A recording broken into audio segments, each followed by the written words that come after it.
وہاں ہمیشہ میلہ لگا رہتا تھا، کھوے سے کھوا چھلتا، خلقت یوں امڈی آتی تھی جیسے مفت کچھ بٹ رہا ہو۔ لیکن مفت کچھ بٹتا ہوتا تو کیا سب کے چہرے ایسے ہوتے، ستے ہوئے، متردد، موت کی پرچھائیاں جن پر رقص کرتی ہوتی تھیں، اپنی موت کی نہیں تو کسی عزیز کی موت کے اندیشے کی، کہیں امید و بیم کی دھوپ چھاؤں کے درمیان تو کہیں صرف اندھیروں کے درمیان۔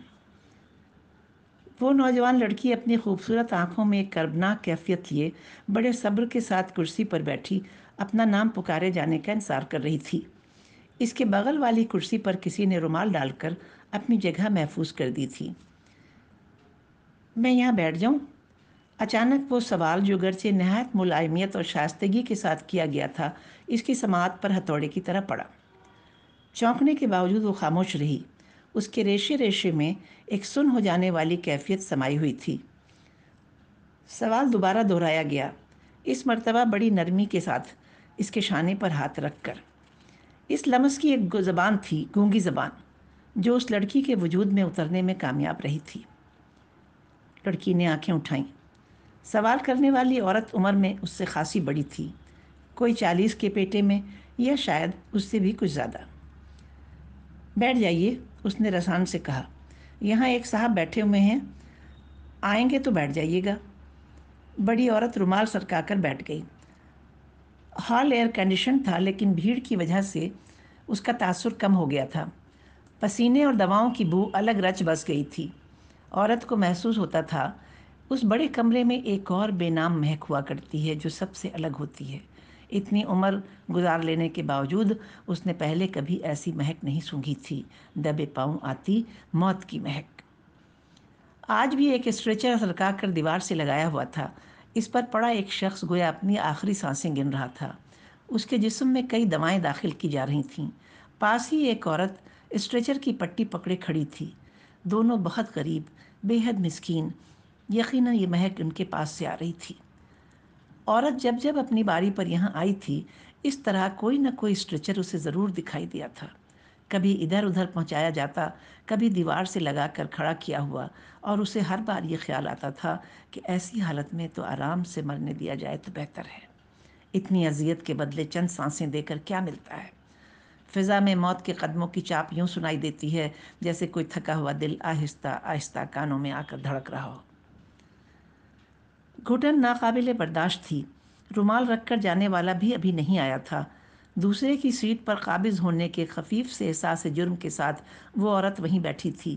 ایک عدم تحفظ کا احساس بھی تھا، ابھی وہ آ جائے گا تو اسے اٹھنا پڑے گا، جیسے اس کے عزیز کا نام پکارے جانے پر خود اسے بھی تو سیٹ چھوڑنی ہوگی۔ ہم سب اپنی اپنی طلبی کے منتظر ہیں، اس نے دل گرفتگی کے ساتھ سوچا۔ اندر اٹھتے سناٹے سے گھبرا کر وہ بغل میں بیٹھی لڑکی کی طرف مڑی اور پوچھا، کون بیمار ہے؟ میرے شوہر، لڑکی نے مختصر جواب دیا۔ تمہارے شوہر؟ بڑی عورت نے حیرت سے دہرایا، تمہاری شادی ہو چکی ہے؟ ذرا نہیں لگتا کہ تم شادی شدہ ہو، اور تمہارے شوہر بھی تو ابھی بالکل کم عمر کے ہوں گے۔ اس کے لہجے میں دلی تعصف تھا۔ لڑکی نے ٹھنڈی سانس لی۔ سیاہ آنکھوں میں آنسوؤں کی چمک لرزی، جیسے گھنے بادلوں کے پیچھے سے بجلی کی خفیف سی روشنی کا احساس۔ وہ خاموش رہی۔ یہاں ہر شخص بول رہا تھا، لیکن کسی کو کسی کی آواز نہیں سنائی دیتی تھی۔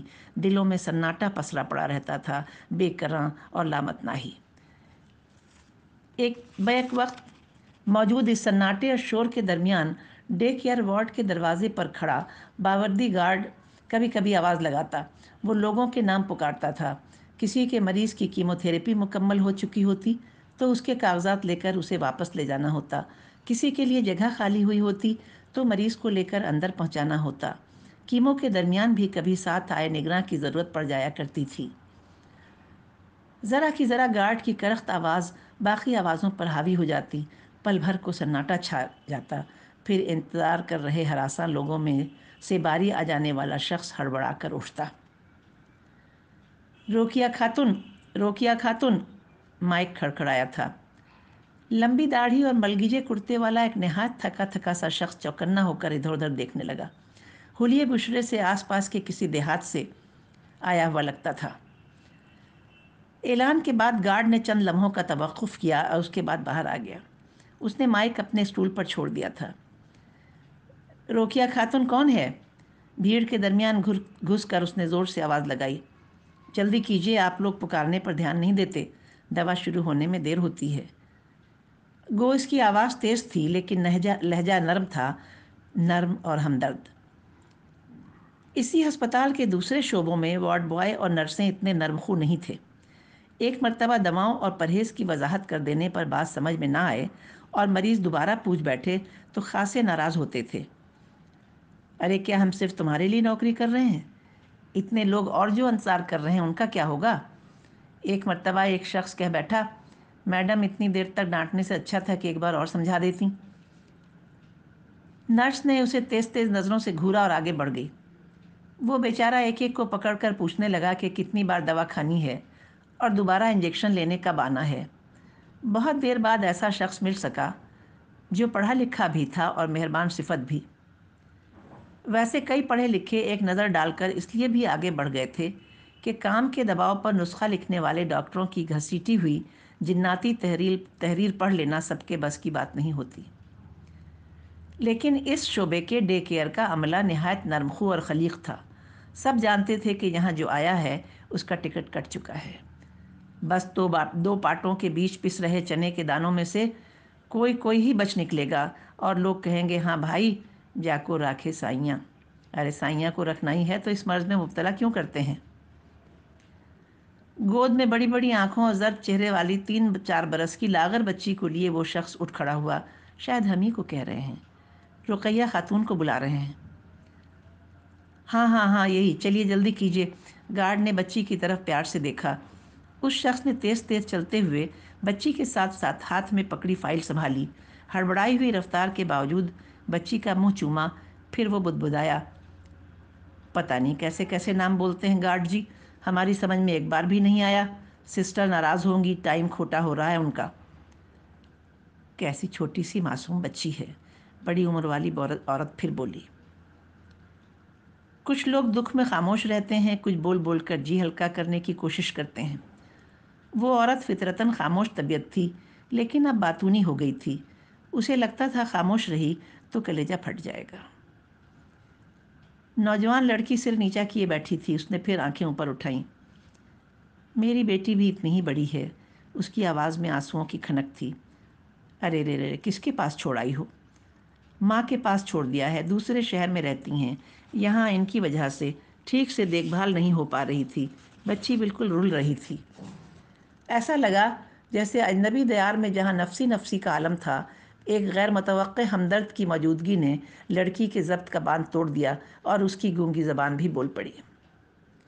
ایک اتنی ہی بڑی بچی کو میں نے آنکھ کے کینسر میں مبتلا دیکھا، درد سے سر پٹک رہی تھی۔ اس کے چہرے پر ایسی بے بسی تھی کہ ایک نرس وہیں دھپ سے اس کے پاس بیٹھ گئی اور خود بھی رونے لگی۔ بڑی عورت نے کہا، بس کیجیے، یہاں اپنے دکھ کافی ہیں رونے کے لیے۔ نوجوان عورت کی آواز میں دبا دبا غصہ تھا۔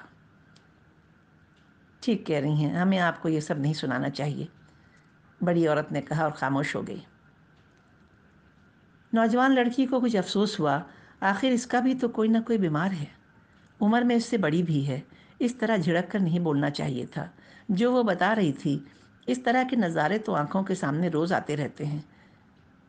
اس نے اپنی بدتمیزی کا کچھ تدارک کرنا چاہا، بڑی نرمی سے پوچھا، اور آپ کس لیے آئی ہیں؟ کون بیمار ہے آپ کا؟ میرا 11 سال کا بیٹا، کیمو چل رہی ہے اس کی۔ اوہ! نوجوان عورت اندر سے ہل گئی۔ ایک عورت کے لیے اولاد اس کے سہاگ سے بھی بڑی ہو جاتی ہے۔ اسے اپنی بچی یاد آئی جسے وہ ماں کے پاس چھوڑ آئی تھی کہ شوہر کی بیماری کی وجہ سے وہ نظر انداز نہ ہو۔ ہمہ وقت شوہر کے ساتھ لگے رہنے اور اداس اور دل گرفتہ ہونے کے باوجود ایک لمحے کو بھی بچی اس کے ذہن سے اوجھل نہیں ہوتی تھی۔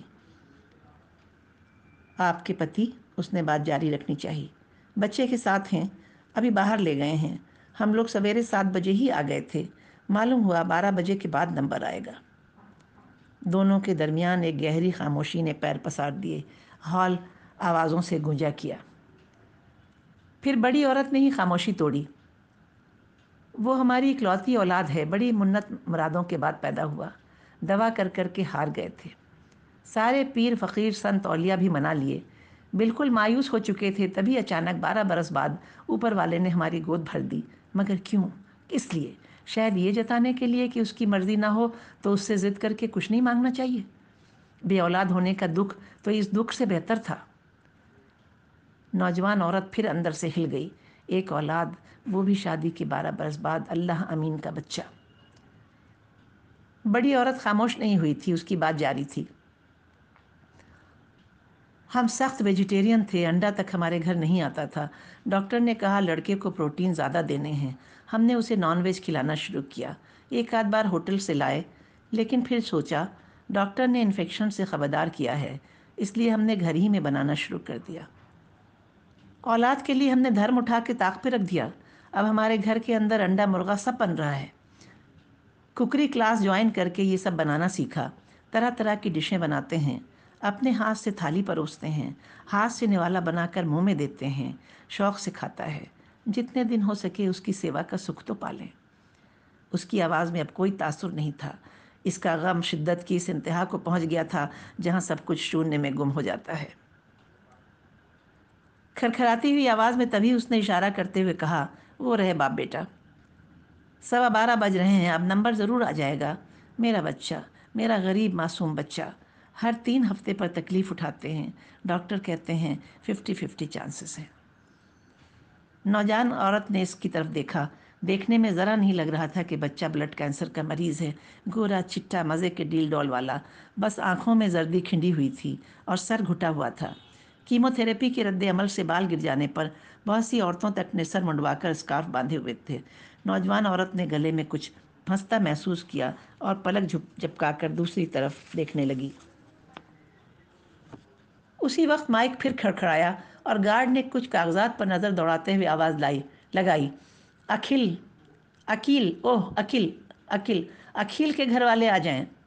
بڑی عورت بے اختیار اٹھ کھڑی ہوئی۔ آ جاؤ بیٹا، تمہارا نمبر آ گیا ہے۔ نوجوان عورت بھی اسی اضطراری کیفیت کے تحت اٹھ گئی۔ نہیں، یہ عقیل کے لیے کہہ رہا ہے، میرے شوہر کے لیے، وہ بیڈ پر ہیں، دوا چڑھ رہی ہے، کچھ چاہیے ہوگا، پتہ نہیں کیا ہوا ہے، کیوں بلا رہا ہے۔ گارڈ نے اس مرتبہ ہکلاہٹ پر قابو پا کر نام ذرا زور دے کر دہرایا، اکھل کے ساتھ والے آ جائیں۔ نہیں نہیں، ہمارا نمبر آ گیا ہے، بڑی عورت تیزی سے چلتی ہوئی بولی۔ اکھل پانڈے یا عقیل احمد؟ دونوں خواتین تیز تیز قدموں سے گارڈ کی طرف بڑھ رہی تھیں۔ All India institute of medical sciences Delhi کے B R Ambedkar cancer institute کے ڈے کیئر سیکشن میں ہمہ ہمی جاری تھی۔